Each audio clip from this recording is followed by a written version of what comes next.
Okay guys, I'm sorry I'm not here again. I know you're all at pretty much at the point where you're all gonna be at this step practically.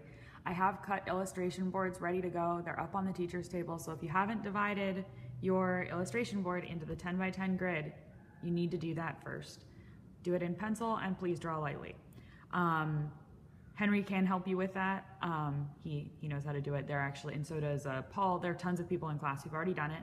So if you're ready to cut out your stencil, so that means that you have glued your piece of paper to the piece of Duralar and it has been dry for 24 hours. So once you're at this step, you are going to get a cutting mat and you're going to get an X-Acto blade. I'm leaving them on the teacher's table as well. Now, just some basic X-Acto blade safety here. Always cut away from yourself. These things are legitimately sharp. You can really, really cut yourself super good with these. So keep the caps on them. Don't lose the caps. Keep the caps on them when you're not using them. I don't think you're gonna need any new blades because all of these are new. If you do, they are in with the X-Acto blades.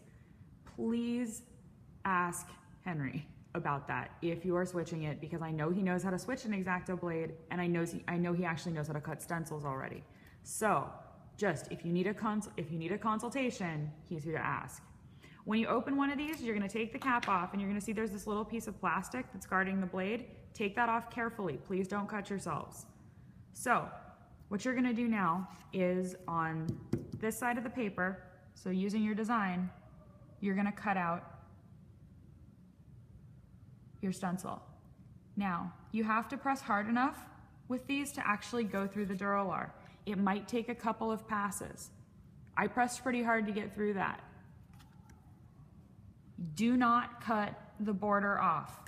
The border is what allows you to line it up into the square every time you do it.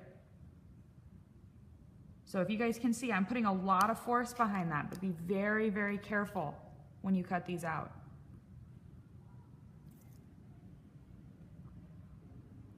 Mine's a little harder because it's circular, so you're gonna have a pretty steady hand with this. So there's one piece. So you're gonna cut out your entire design.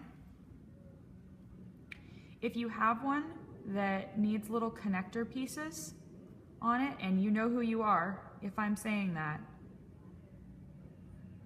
make sure that you leave those connector pieces attached. So it really, when you cut this out, you're gonna need the part that you stencil to be one large piece, okay?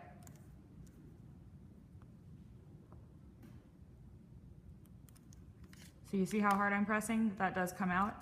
But you see, when this piece comes out, all of this is gonna stay attached to the edges, so it's gonna be a solid stencil.